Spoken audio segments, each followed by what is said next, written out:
This is a Touchstone Publishers presentation, your trusted source of leadership knowledge.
Hey, good morning, all. Good morning. Welcome to your morning edition of Leadership in the News.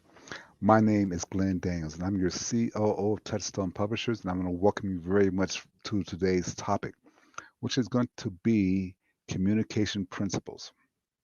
Let's talk briefly. Of course, we can't cover them all in a 15, 20-minute segment, but let's talk briefly about a couple communication principles that you as a leader may find totally and extremely effective. Now, in order to be a great communicator, we have to start someplace. So let's start with what's in your head. I want you to become aware of your communications, how you communicate with yourself. Okay. The best way to think about this is that if you communicate with yourself in a positive, powerful way before you start any communication with anyone, you're more likely to have a powerful, positive communication. But if you walk in to someone and you feel like, okay, well, you know what? This person is not going to cooperate. They're very unhappy people. They're going to make me unhappy. You're more than likely to create that inside yourself.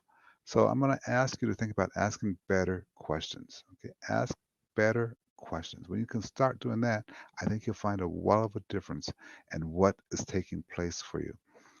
Questions like, what are my intentions for this conversation? How do I want this conversation to come out? How do I want this to end? What are my intentions? And is my intention to fire this person, or is my intention to do my number one job, my number one role as a leader, to develop this person? What are my intentions? Second question, what is my communication style? What's my default communication style? But I'm going to ask myself a better question is, what is that person's communication style that I'm having that meeting with a one-on-one conversation with?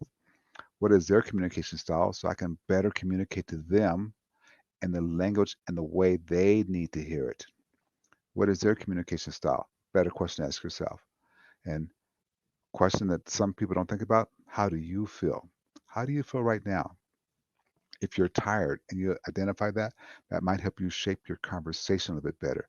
If you're excited or nervous, how do you feel right now? Identify that so you can start working past the hurdles of those feelings. To identify that is the majority of the battle. How do you feel? Okay, let's step up a little bit more. Next one. What is the best way to make it a 3W? It's another powerful question you should be asking yourself. What is the best way to make this conversation a 3W? What is a 3W? It's win, win, win. I win, they win, the company wins. When I win, the employee or my direct report wins. And then the company wins. Think the 3W, win, win, win. See, this is a leadership training. It's not a personal development training. This is leadership. And leadership, if you're in a leadership role, you have to think about you winning, the employee winning, or your direct report winning, and the company winning. Those three very critical things that I'm going to suggest that you do. Then I want you to take a look at your nonverbal signs, signals. What are you sending out? What's the nonverbal signals? See, if you identify how you feel, you might realize, okay, well, I don't feel right, so I'm not using my body that way, so I need to change that. What are your nonverbal signals you're sending out? Eye contact. How much eye contact are you giving? Are you giving the right amount or too much, being creepy about it, or being arrogant about it, not giving any eye contact? Eye contact, nonverbal signal. But I want to take you a little bit deeper than that. How many of you have a desk in your office? Okay, how big is that desk? Okay. When you have a meeting, are you setting it up where the other person sits on the opposite side of you on the desk? What nonverbal signal does that send? Mostly it sends a signal of I'm superior to you. Okay. If you want to work in a collaborative world, if you want to be a great leader, if you want to be the type of leader that helps your team excel and be productive so you look better. Okay. So you look better when you help your team. So if your first mission is to develop and help your team, why would you want to set it up as a superior role? My suggestion has always been if you have this big, huge desk to work on, great. When you have a one on one meeting, come out from around the desk and sit on the same side of the desk with people. Just sit on that same side. It'd be great if you had a conference table in your office, but oftentimes we don't have that conference table. So just set it up so that you're able to connect a little bit better, okay, with that person in the room. Remember your nonverbal signals. What does your desktop look like? Okay, when someone comes into the office, do they see a cluttered mess, which sets up a nonverbal sign to them that you have cluttered thoughts? Or is your desk organized? Now, I realize we're working and we have papers out on the desk. I'm not saying that you every time a meeting comes in, you got to have a clean desk. I'm just saying it needs to be organized. Okay. You need nonverbal signal. Speaking of organization, you need to have all your paperwork ready for that communication with that person. Okay. It sends a horrible nonverbal signal. It sends a horrible nonverbal signal when you are fumbling and looking for paperwork for that person to sign or to review. Have it ready for them. Keep your nonverbal signals great. Also, remember the law of ethics here.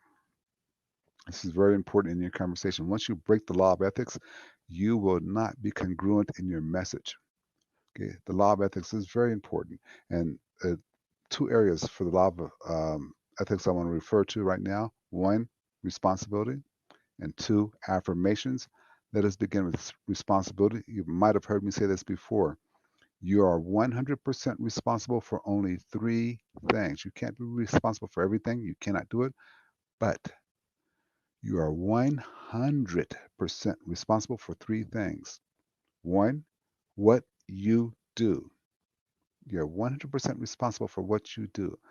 No one else can make you do things. It's what you do. Number two, what you do not do. 100% responsible for what you do not do. What you do and what you do not do. Number three, you are 100% responsible for how you react to things, how you react to events, to other people's conversation.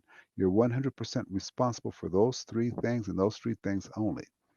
Once you grab hold of that, then the law of ethics becomes a little bit easier because you start to understand, okay, this conversation will go better if I take responsibility for what I do.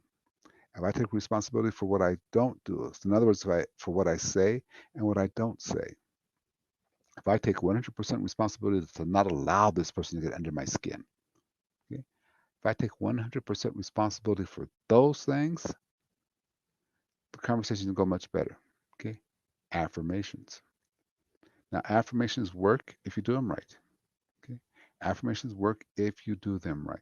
You have to speak them real, powerful. So the most powerful affirmation I think that you can use in the law of ethics is to simply always remind yourself and maybe always say to yourself, I am the person who does what is right. I am the person who does what is right. Person getting ready to come in your office, you may not like them very much because there's a personality conflict there. We can't deny there might be personality conflicts there, or this person's let you down too much. But if you say to yourself before that person walks in that office, maybe one time, maybe two times, maybe three times, the more emotion you put into it, the more emotion you put into it. Let me emphasize that. The more emotion you put into that affirmation, the better it's going to work. By the way, that is across the board for all affirmations. When you say, I am the person who does what is right, the law of ethics becomes easy. Accept 100% responsibility, and remember, you are the person who does what is right. You are the person who does what is right. I want to thank you so very much for taking the time to be with us today. Oh, wait a minute, wait a minute. One last thing. One last thing. Great communicator understands and is able to self-assess.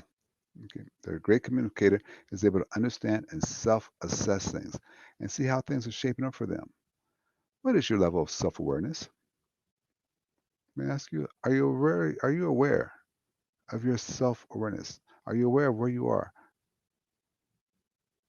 on the emotional intelligence scale, where you are physically, emotionally? Are you aware of how you communicate with people, how you come off to people? I want you to think about becoming aware of it. I want you to think about going to leadershiptest.online and taking that free leadership assessment. Okay. Now, today is Friday when this is being recorded, which means it's Monday. This coming Monday, though, we're coming on about 15 minutes early at 5:45 instead of 6 a.m. So I say 5:45 Mountain Time, which is what is that? 7:45 East Coast time. We normally come on at 8 a.m., but this coming Monday, we're starting 15 minutes early. So, hey, ladies and gentlemen, I want you to have a great weekend. Get some rest. Don't forget, rest is critical for your success. Get some rest. Enjoy, absolutely enjoy this weekend. I don't know about you, but just to share a super quick story, here in Denver, we always have a week to 10 days of a deep freeze. Well, we're into that process right now. 0 degrees last, I think it was 6 degrees last night, but with the wind chill went to 7 below. A high today is going to only be about 12. And then we go to sub-zeros before the wind chill factors for about 3 to 4 days. But then we'll be out of it and spring will soon be here. So I'll keep that in mind on this hard weekend. I know some folks have had a horrible week of weather, but keep in mind to try to get your rest, take care of yourself, stay well hydrated, all those things. I won't go down that lecture tree for you. But anyway, enjoy your weekend. Have a